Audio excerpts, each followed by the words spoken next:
সবাইকে ধন্যবাদ জানিয়ে আজ তোমাদের সাথে আমি যে বিষয়টা নিয়ে আলোচনা করব তা হচ্ছে ব্যবস্থাপনা সেকেন্ড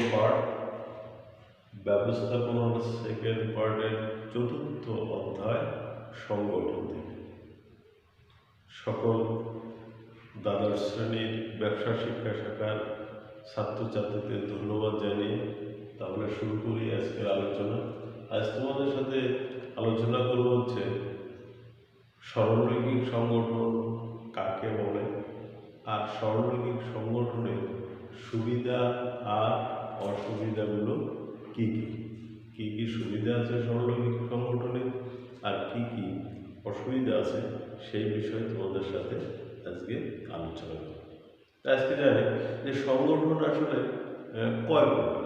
প্রথমে দেখা দরকার সংগঠন কয় প্রকার। তো সংগঠন হচ্ছে সাধারণত 5 প্রকার।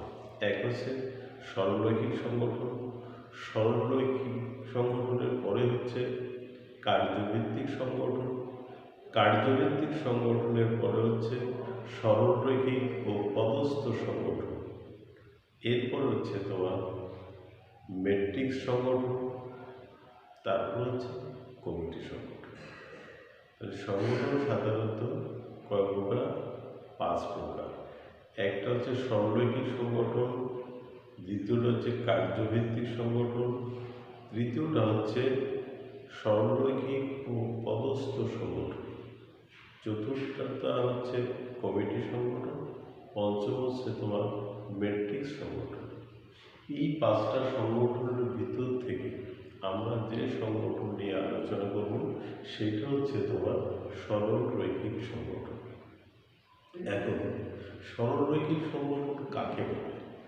মূলত সরলরৈখিক সংগঠন হচ্ছে যে সংগঠন কাঠামোতে আদেশ উপদেশ যাই বলো না কেন ঊর্ধ্বতন কর্মকর্তার কাছ থেকে সরল রেখার আকারে অধস্তনদের দিকে নেমে আসে, সেই সংগঠনকে বলা হয় সরলরৈখিক সংগঠন। তাহলে কি হচ্ছে? তাহলে হচ্ছে কি যে একজন ঊর্ধ্বতন কর্মকর্তা তার কাছ থেকে সরল রেখার আকারে আদেশ বা নির্দেশ অধস্তনদের দিকে নেমে আসে, সেই সংগঠনকে বলা হবে সরলরৈখিক সংগঠন। ঠিক আছে?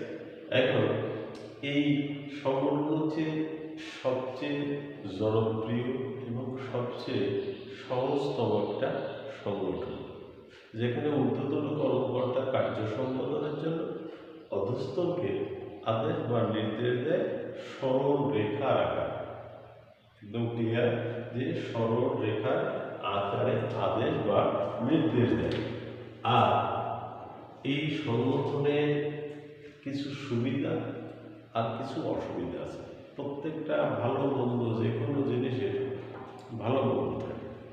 যে কোনো সংগঠনের কিছু যদি ভালো দিক থাকে কিছু খারাপ দিকও থাকে। এই জন্যই বলা হচ্ছে এই সরলরৈখিক সংগঠনের কিছু সুবিধা আছে কিছু অসুবিধা আছে। এখন এর সুবিধাগুলো আমরা একটু দেখব আর অসুবিধাগুলো আমরা একটু দেখব। কিন্তু আমাদের মনে রাখতে হবে যে সরলরৈখিক সংগঠনটা আসলে কাকে বলে।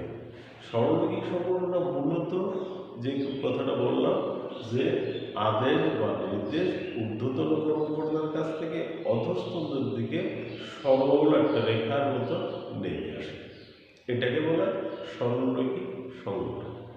এখন তাহলে দেখা যায় এই সংগঠনের সুবিধাগুলো কি আর অসুবিধাগুলো কি। তাহলে দেখো, প্রথম কর্তৃত্ব দায়িত্বের সুস্পষ্ট বন্টন। কর্তৃত্ব এবং দায়িত্বের সুস্পষ্ট বন্টন। কর্তৃত্ব কি আর দায়িত্ব কি? কর্তৃত্ব আর দায়িত্বে এই শব্দটা তো তোমাদের কাছে পরিচিত হলেও এর আবেদনিক অর্থটা একটু আলাদা।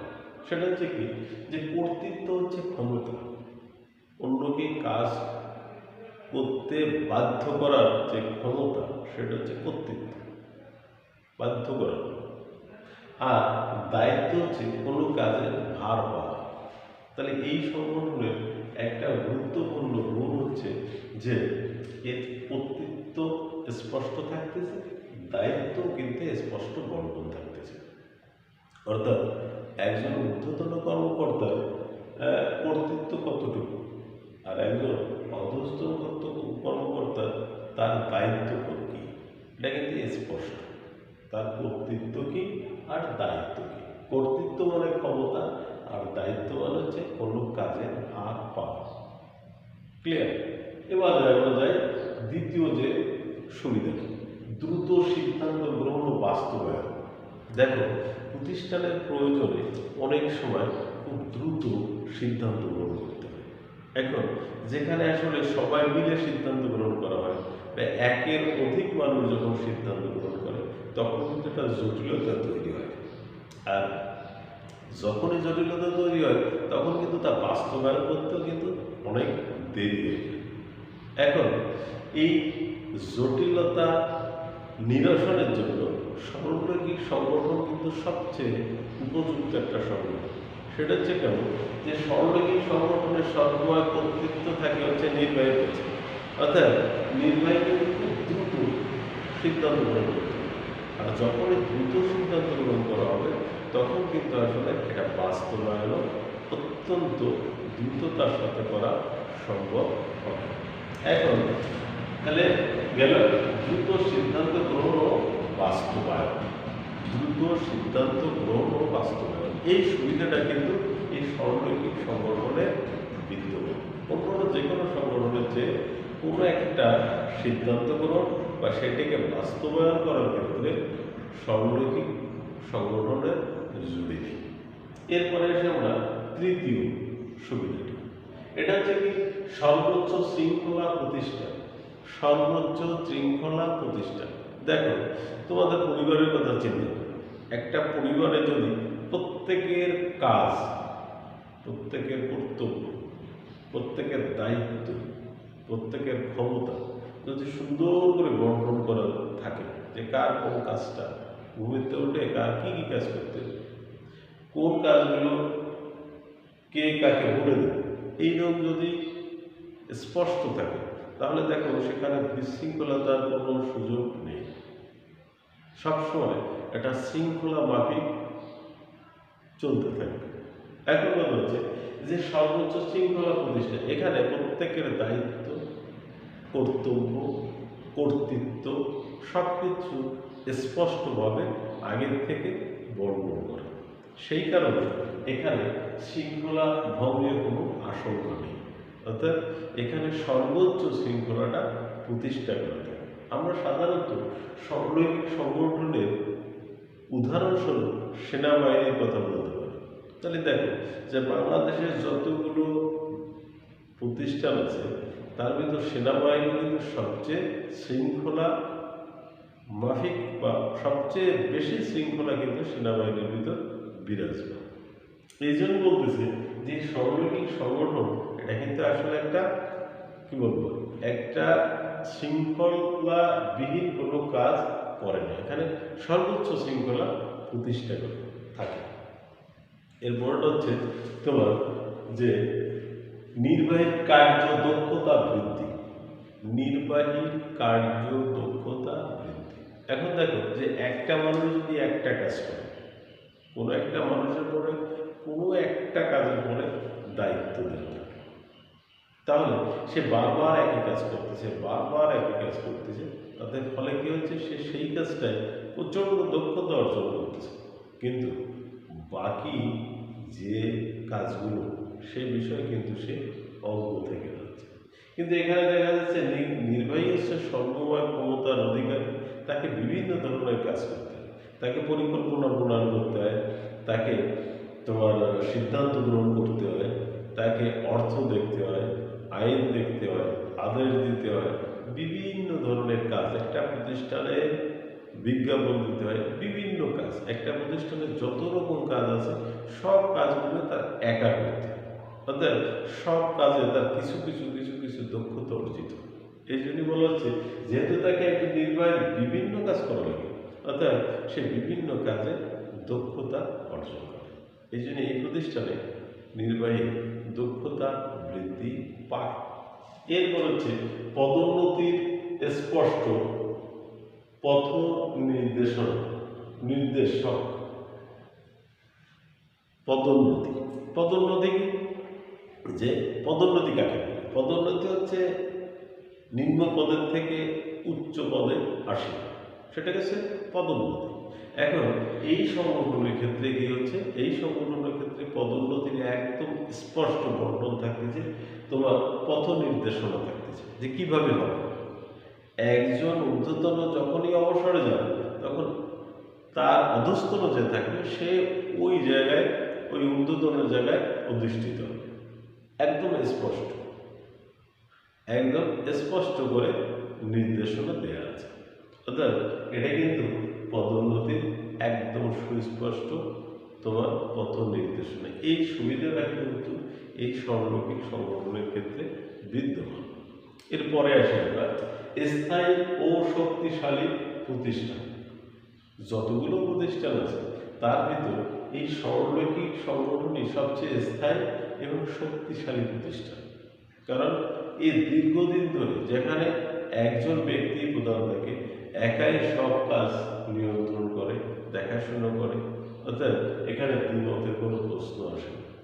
এই প্রতিষ্ঠান যেহেতু সবচেয়ে শৃঙ্খলা থাকে, তারপরে পদোন্নতির সুস্পষ্ট নির্দেশনা থাকে, সেই কারণে এই প্রতিষ্ঠানগুলো কিন্তু সবচেয়ে স্থায়ী এবং শক্তিশালী প্রতিষ্ঠান হিসেবে বিদ্যমান। এই হচ্ছে সরলরৈখিক সংগঠনের সুবিধা। তাহলে আমরা 6টা সুবিধা বলছি। 6টা সুবিধা হচ্ছে কিরকম? একটা হচ্ছে কর্তৃত্ব দায়িত্বের সুস্পষ্ট বন্টন বা স্পষ্ট বন্টন, দ্রুত সিদ্ধান্ত গ্রহণ ও বাস্তবায়ন। 3 নম্বর হচ্ছে সর্বোচ্চ শৃঙ্খলা প্রতিষ্ঠা, নির্বাহী কার্য দক্ষতা বৃদ্ধি, পদোন্নতি স্পষ্ট পথ নির্দেশক। 6 নম্বর হচ্ছে স্থায়ী ও শক্তিশালী প্রতিষ্ঠান। ক্লিয়ার? এই হচ্ছে তোমার সরলরৈখিক সংগঠনের সুবিধা। এবার আমরা দেখব যে সরলরৈখিক সংগঠনের অসুবিধাগুলো কি। প্রত্যেকটা জিনিসে কিছু সুবিধা থাকলে কিছু অসুবিধা আছে, অর্থাৎ এই সংগঠনের কিছু কিছু অসুবিধাও আমরা লক্ষ্য করতে পারি। সেই অসুবিধাগুলো কেমন? সেটা প্রথম অসুবিধাটা হচ্ছে বিশেষায়নের অভাব। বিশেষায়নের অভাব এখানে আসলে যে ঊর্ধ্বতন কর্মকর্তা সিদ্ধান্ত গ্রহণ করছে, বাস্তবায়ন করছে, পরিকল্পনা প্রণয়ন করছে, সে বিশেষজ্ঞ নাও হতে পারে। বিশেষজ্ঞ মানে কোনো একটা বিষয় বিশেষ জ্ঞান।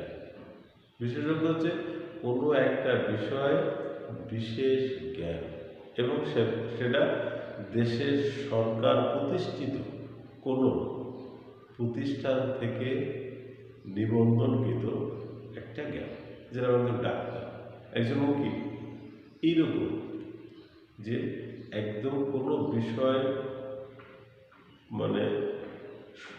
দেশের সর্বোচ্চ প্রতিষ্ঠান কর্তৃক স্বীকৃত যে নিবন্ধন বা সার্টিফিকেট প্রাপ্ত, সেকে বলা তোমার বিশেষায়ন বা বিশেষজ্ঞ। কোনো বিষয় যিনি বিশেষভাবে জানেন তিনি হচ্ছে বিশেষজ্ঞ। এখন এই প্রতিষ্ঠানে আসলে বিশেষজ্ঞ প্রচণ্ড অভাব, কারণ একজন প্রতিষ্ঠান প্রধান বিশেষজ্ঞ নাও হতে পারে। 2, স্বৈরতন্ত্রের প্রতিঝোঁক। স্বৈরতন্ত্র কি?